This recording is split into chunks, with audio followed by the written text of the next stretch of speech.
Hi guys, sorry to interrupt your viewing, but please subscribe to the channel and like this video. Thank you. The scent of cinnamon, roasted ham, and freshly brewed coffee filled the air as the sound of silverware clinking against porcelain dishes mixed with the occasional bursts of laughter from across the table. Christmas brunch at my parents' house had always been an extravagant affair, a carefully orchestrated event meant to display warmth and togetherness, even if the undercurrents of tension ran just beneath the surface, threatening to pull me under the moment I let my guard down.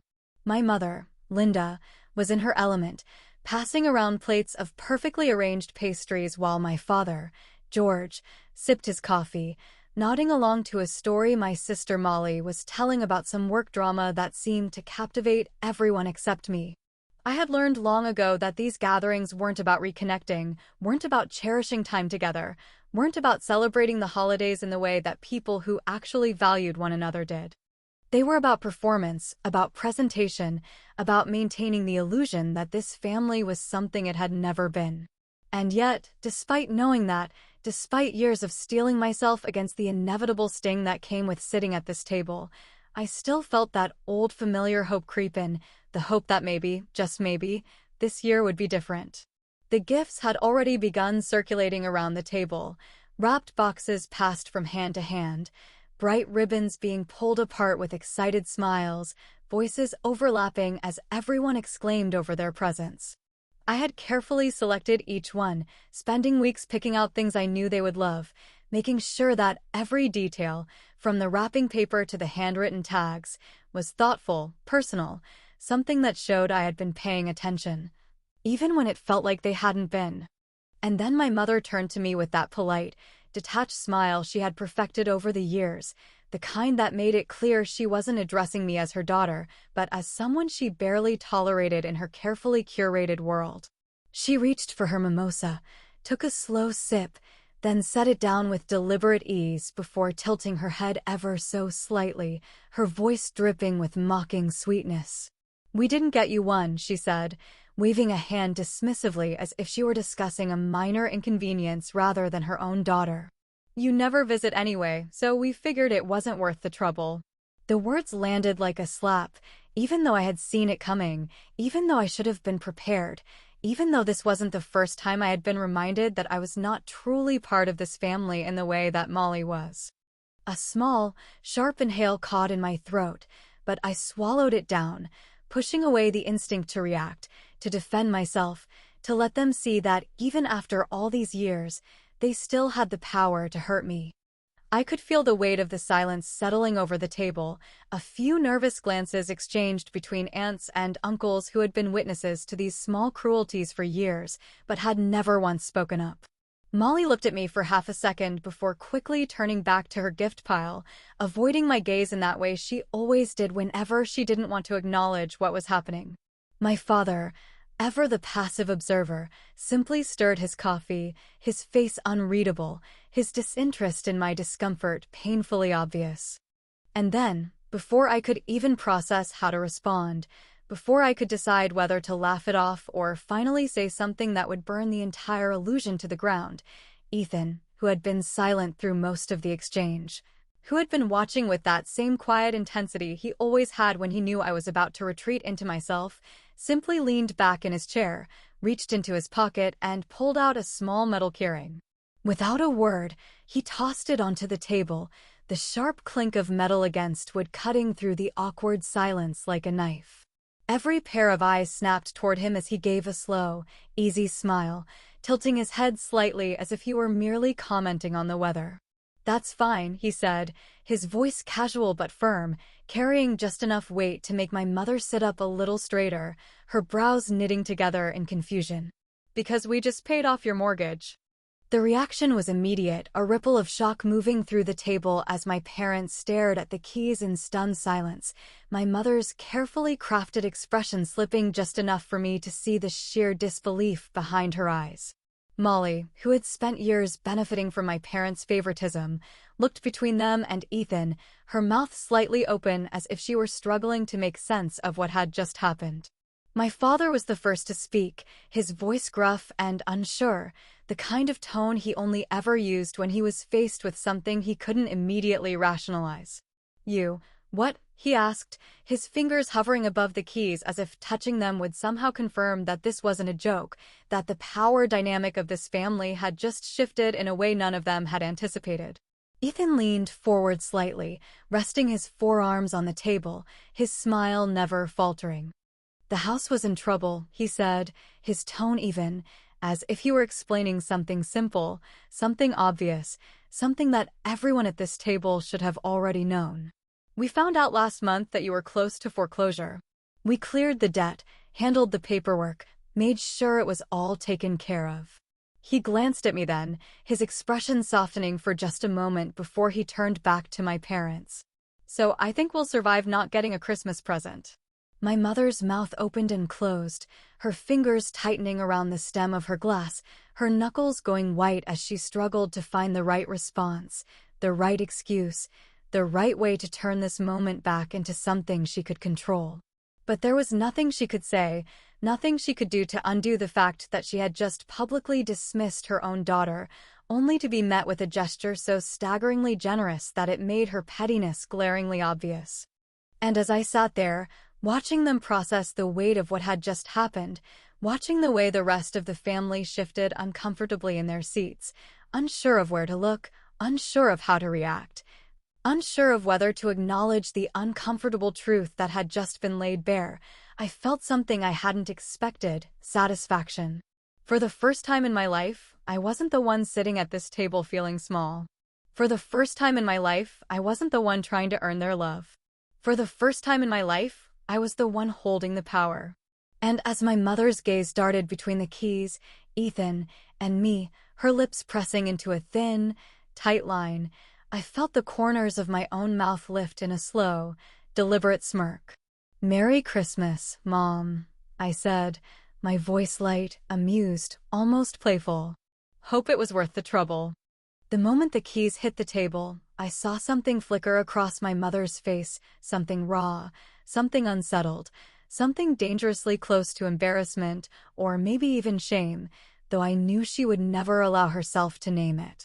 My father still hadn't moved, his fingers hovering near the keyring as if touching it would somehow confirm that everything Ethan had just said was real, that the foundation of control they had built over this family had just shifted in a way they hadn't expected. But it wasn't their silence that caught my attention the most, it was the way they looked at each other, as if searching for a script, a plan, a way to turn this moment back into something they could control. It was almost funny, watching them scramble for the right reaction, watching them try to reconcile their years of dismissing me with the sudden realization that the daughter they had so easily ignored had done something they never saw coming. And yet, despite the satisfaction curling in my chest, despite the quiet thrill of knowing I had just caught them completely off guard, I couldn't stop my mind from drifting back to the years of being the forgotten child, the afterthought, the one who was never quite enough. Growing up, Christmas morning always looked the same in our house, Molly unwrapping the biggest gifts first, her shrieks of excitement filling the room as my parents beamed at her, my mother fussing over how perfect everything was, my father clapping her on the back like he had personally selected each item, even though we all knew he never lifted a finger when it came to presents. And then there was me, sitting quietly to the side, watching as my younger sister was showered with love and attention, waiting for my turn, waiting for my moment, waiting for the proof that I was just as wanted, just as loved, just as valued. But when my name was finally called, when the gifts with my name scrawled on the tags were placed in front of me, they were always practical, impersonal, forgettable. A sweater 2 sizes too big, a book I had never asked for, a gift card to a store I didn't shop at, things that screamed obligation rather than thoughtfulness, reminders that they had checked a box rather than celebrated me. Molly, on the other hand, got everything she wanted before she even had to ask. A new bike at age 6, ballet lessons the moment she mentioned liking dance, a designer purse at 16 because all her friends had one. My parents never hesitated, never questioned whether she deserved it, never once made her feel like she had to prove herself worthy of their generosity. And yet, when I asked for anything, even something small, the answer was always the same. Emma, you don't really need that, do you? The message had been clear from the beginning. I was expected to take care of myself, to not be a burden, to understand that love in this family was something you earned, not something freely given. And so, over the years, I learned to stop asking, learned to stop hoping, learned to accept that being part of this family meant existing on the outskirts, meant being tolerated rather than embraced, meant knowing my place. But that didn't mean it ever stopped hurting. Every birthday, every Christmas, every family gathering, I was always the one they forgot to include in the group photos, always the one they forgot to save a plate for a dinner, always the one whose presence was acknowledged with a polite nod rather than a genuine smile. And I told myself it didn't matter, told myself I was better off, told myself I didn't need their approval, but there was a difference between not needing something and pretending you never wanted it to begin with. And yet, despite everything, despite the years of being dismissed, I had still walked into this house today with gifts in my hands, with the hope, no matter how small, no matter how deeply buried, that maybe this year would be different. But instead, my mother had looked me in the eye, smiled that sharp, condescending smile, and announced to the entire family that I wasn't even worth the trouble of a present. Ethan must have known what was running through my mind, must have felt the shift in my posture, must have recognized the tension in my shoulders, because as the silence at the table stretched longer, as my parents continued to stare at the keys as though they were some kind of trap, he gently reached for my hand under the table, giving it a reassuring squeeze. It was a simple gesture, but it was enough to remind me that I wasn't that forgotten little girl anymore, waiting for crumbs of affection from people who had never truly valued me. My mother was the first to recover, her fingers finally wrapping around the keys, her nails clicking against the metal as she let out a short, forced laugh, the kind that was meant to sound amused but only managed to sound strained. "Well," she said, her voice laced with something I couldn't quite name, something between discomfort and forced gratitude, that was unexpected. Molly, who had been unusually quiet since Ethan had dropped the bombshell, suddenly leaned forward, resting her elbows on the table, her expression carefully neutral. "Why would you do that?" she asked, tilting her head slightly, her voice carrying the same skepticism that had always been present whenever I did something they couldn't immediately categorize. "I mean, that's kind of a huge deal, right? Paying off a whole house?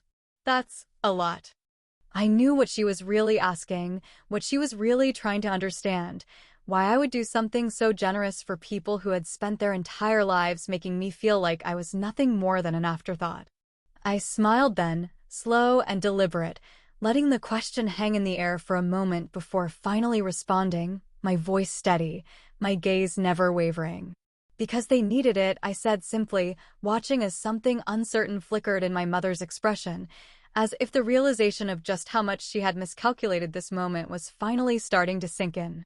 She had expected me to be hurt by the lack of a gift, had expected me to feel small, had expected me to react in the way I always had, by shrinking, by accepting my place, by pretending it didn't matter. But instead, I had done something she had never anticipated. I had turned the tables without even trying.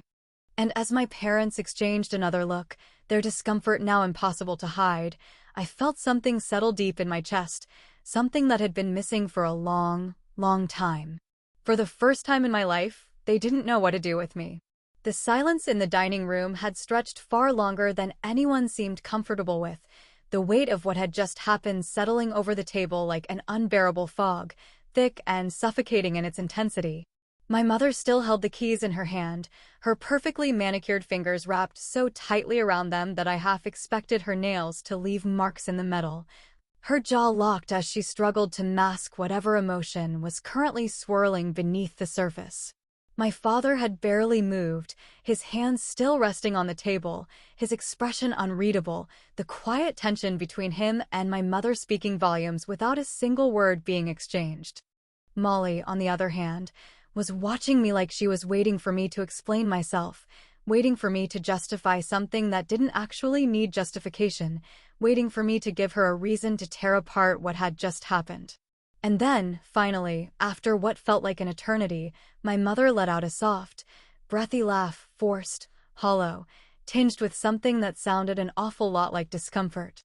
"I just don't understand," she said, her voice carefully controlled, the edges smoothed out to mask the fact that she was still trying to regain her footing, still trying to figure out how to turn this moment into something she could use to her advantage.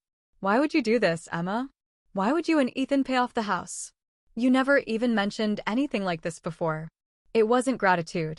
It wasn't appreciation. It wasn't the stunned kind of disbelief that comes from realizing your own daughter, the one you had spent years overlooking, had just done something life-changing for you. It was suspicion, veiled beneath a thin layer of politeness, coated in that same passive-aggressive sweetness that had been her weapon of choice for as long as I could remember. Because in her mind, nothing I ever did had been purely out of kindness. Nothing had ever been just for the sake of helping. Nothing had ever been without strings attached. Ethan exhaled quietly beside me, his fingers brushing against mine under the table in a subtle show of support. But he didn't speak, didn't interrupt, didn't step in to answer for me, because he knew I didn't need him to. I had spent a lifetime letting my mother control the conversations, letting her frame the narrative, letting her twist my actions into something smaller, something lesser, something tainted. But not this time. Not anymore. I folded my hands in my lap, keeping my expression calm, even unreadable. "Because we found out you were in trouble," I said, my voice steady, refusing to let her drag me into her game, refusing to let her make me second-guess myself, refusing to give her even a single inch of control. "Because the house was close to foreclosure. Because you didn't tell us." The shift in her expression was so quick, so sharp, that if I hadn't been watching her so closely, I might have missed it, the flicker of panic, the brief widening of her eyes, the way her shoulders tensed for a split second before she forced herself to relax, to mask the reaction, to smooth out the cracks before anyone else at the table could see them. My father finally moved then, clearing his throat as he reached for his coffee, though his grip on the mug was a little too tight, his knuckles going white for just a moment before he brought it to his lips and took a slow, measured sip. He didn't look at me, didn't acknowledge what I had just said, didn't offer any kind of explanation. He just waited, as if hoping my mother would fix this for him, as if hoping she would find a way to lie her way out of it. But I wasn't giving her that chance. "You asked Molly for money," I continued, watching as my sister stiffened, her hands folding in her lap as if she were suddenly afraid I might turn this on her. "And when she said no, you just what? Gave up? Pretended it wasn't happening? Hoped it would magically fix itself?" Molly let out a sharp exhale, shaking her head as if this entire conversation was suddenly too much for her, too uncomfortable, too real. "I didn't say no," she muttered, her voice tight, defensive, her eyes darting between our parents as if she was silently asking them to step in before she had to say anything else. I let out a dry, humorless laugh, tilting my head slightly as I studied her, as I took in the way she was desperately trying to distance herself from this conversation, trying to find a way to make herself look like the victim. "You told them you couldn't do it," I said, watching as she flinched slightly at the bluntness of my words. And somehow, even after that, I was still the one who got blamed for not being there. My mother bristled, her fingers tightening around the keys again, her expression shifting into something colder, sharper, etched with the kind of disdain she had never even tried to hide from me. "Oh, please, Emma," she scoffed, shaking her head, her voice laced with irritation. "You act like we ever could have relied on you for something like this. You're always too busy, always too focused on your own life, always too wrapped up in whatever it is you and Ethan do to even bother checking in on your family."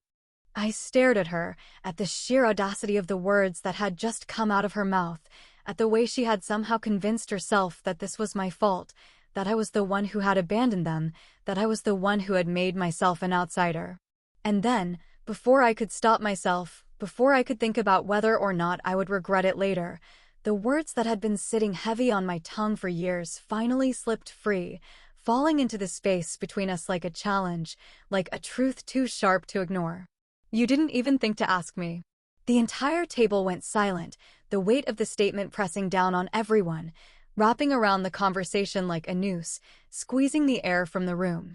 My mother blinked, her lips parting slightly as if she wanted to say something, wanted to counter, wanted to spin it into something else, but there was nothing she could say, nothing that would make it untrue, nothing that would erase the fact that she had spent years making me believe I wasn't part of this family, and then had the nerve to be surprised when I stopped trying to be. And for the first time, I saw something in her expression that I had never seen before: uncertainty. The silence that followed my words stretched out like a taut wire, thin and sharp and ready to snap under the weight of everything left unsaid, the air thick with the kind of tension that made it hard to breathe. My mother's fingers twitched around the keys, her knuckles whitening as if she were physically holding herself back from hurling them across the table, her face frozen in an expression I couldn't quite decipher, somewhere between shock, irritation, and something dangerously close to guilt. My father still hadn't spoken, his gaze fixed firmly on his coffee cup as if it might offer him an escape from this conversation, his shoulders hunched slightly in a way that made him look smaller than I had ever seen him before. Molly sat stiffly beside them, her arms crossed over her chest, her mouth pressed into a thin line, looking like she was seconds away from pretending this entire conversation wasn't happening.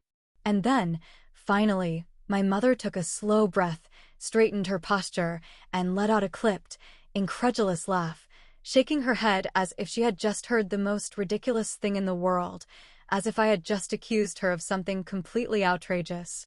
"Oh, come on, Emma," she said, her voice taking on that sharp, condescending edge I knew all too well, the one that had been drilled into me since childhood, the one that had always made me feel like I was a foolish little girl speaking out of turn.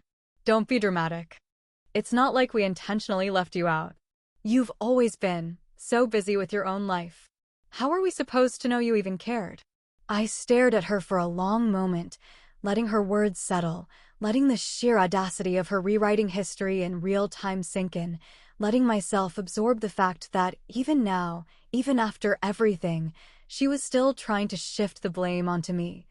Still trying to convince herself that I was the one who had failed this family, that I was the one who had walked away first.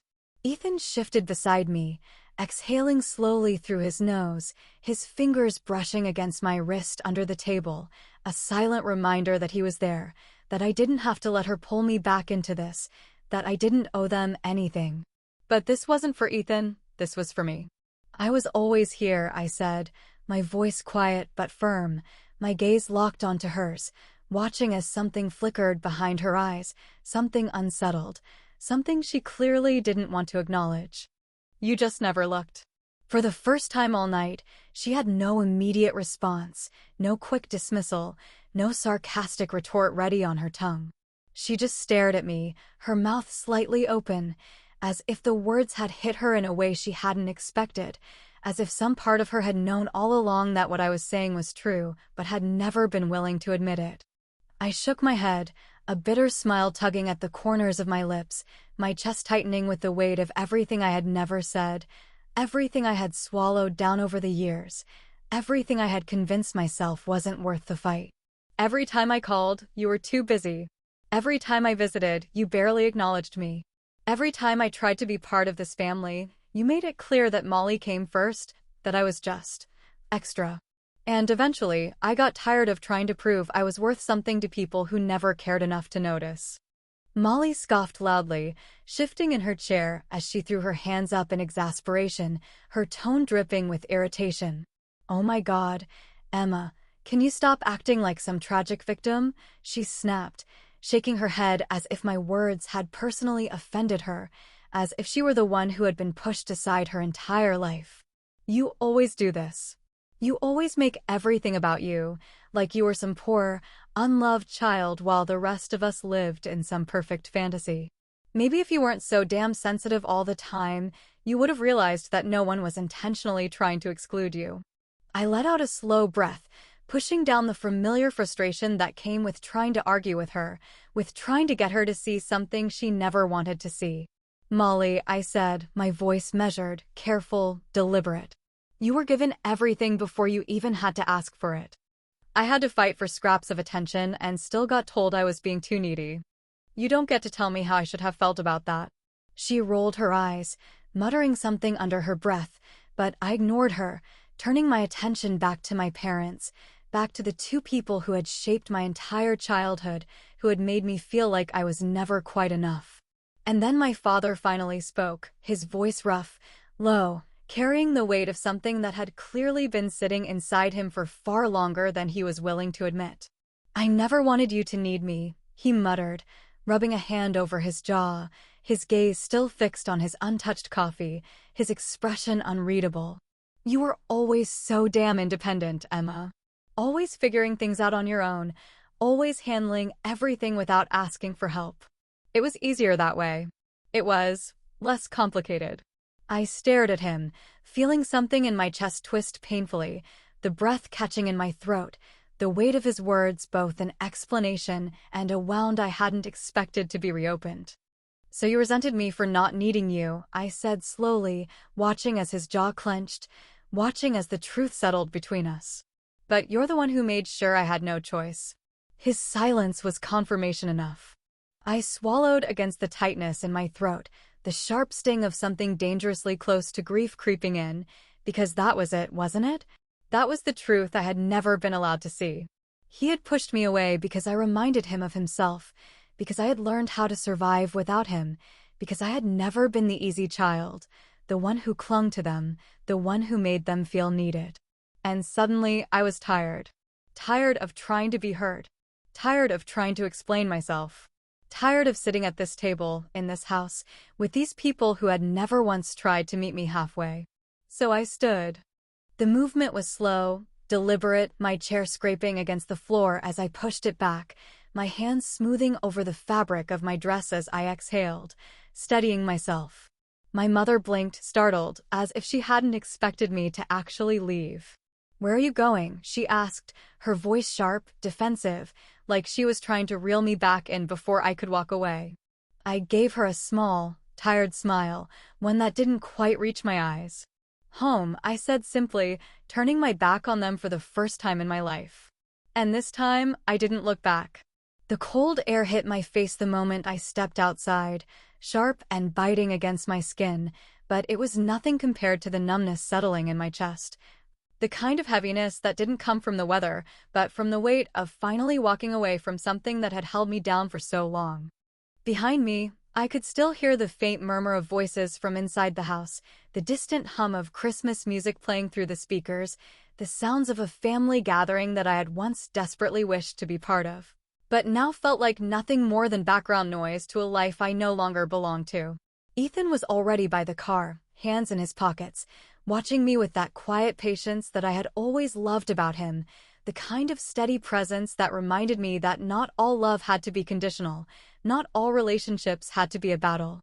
I didn't have to say anything for him to understand what I was feeling, didn't have to explain the mix of emotions swirling in my chest, didn't have to put into words the years of rejection, disappointment, and quiet heartbreak that had led to this moment, because he had seen it all, had watched me try and fail and try again to earn something that was never going to be given freely.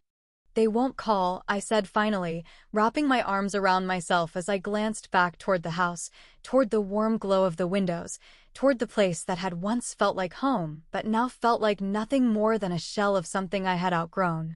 "Not tonight, not tomorrow, not next week. They'll wait, let their anger simmer. Let themselves believe I'm the one who should apologize, and when enough time has passed, they'll pretend like none of this ever happened." Ethan exhaled, nodding slightly as he stepped closer, his warmth cutting through the cold, his presence grounding me in a way I hadn't even realized I needed. "And are you going to let them?" he asked, his voice careful, measured, as if he was giving me the space to make my own choice, as if he wasn't going to push me in either direction, but simply wanted to know where my heart was. I thought about it for a long moment, thought about all the years I had spent chasing something that had never been mine to claim, thought about every forced smile, every polite dismissal, every moment of quiet rejection that had shaped me into someone who had learned how to exist on the outskirts of her own family. And then I thought about what it had felt like tonight, standing in that room, listening to them try to twist the story, watching them scramble to rewrite history in real time, realizing, with absolute clarity, that I didn't need their version of love anymore. No, I said, the word leaving my lips with an ease I hadn't expected, with a certainty that settled deep in my bones, with a kind of finality that made something inside me feel lighter than it had in years. I'm not going to let them. Ethan didn't say anything, didn't press, didn't try to offer reassurances I didn't need, just reached for my hand and squeezed it once before opening the car door, waiting for me to step inside, waiting for me to decide, for myself, what came next. By the time we got home, the weight in my chest had shifted, not gone, but different, easier to carry, no longer something that threatened to drown me. The house smelled like cinnamon and pine, the Christmas tree glowing softly in the corner, the presents we had carefully wrapped still sitting under it, untouched, waiting for a celebration that no longer felt incomplete, no longer felt like it was missing something I had spent years aching for.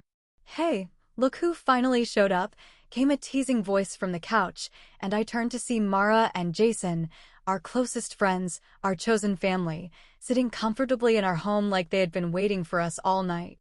Mara had a glass of wine in her hand, her feet tucked beneath her, while Jason was lazily flipping through TV channels, pausing every so often on old holiday movies before shaking his head and moving on.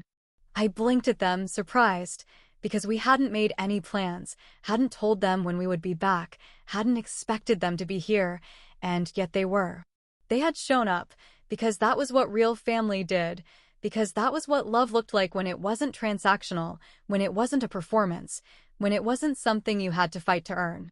Mara raised an eyebrow at my expression, taking a sip of her wine before smirking.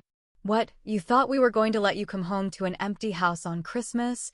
she asked, rolling her eyes as if the very idea was absurd, as if she couldn't fathom leaving me alone after what she knew had happened tonight. "Please, we already ordered Chinese food. It's practically tradition at this point." Something warm curled in my chest, something that had nothing to do with obligation or duty or blood ties and everything to do with the people who had always been there, even when my own family hadn't. I laughed, shaking my head as I shrugged off my coat, the tension finally easing from my shoulders as I stepped fully into the warmth of the home I had built for myself, the life I had created outside of the shadows of my past. Ethan walked past me, pressing a kiss to the side of my head before disappearing into the kitchen, and I took a deep breath, letting it all sink in, letting myself feel the relief of finally being exactly where I belonged. Mara patted the spot next to her on the couch, grinning. "Come on, sit down. You can tell us how spectacularly your mother managed to ruin Christmas this year." I rolled my eyes, but the smile that pulled at my lips was genuine, real, unforced. The kind of smile that didn't carry any weight, didn't hide any wounds, didn't feel like it was masking something painful. And as I sat down between the people who had never made me feel like I had to earn my place, I realized something with absolute certainty. Some gifts aren't given, they're just reminders of what was never there to begin with.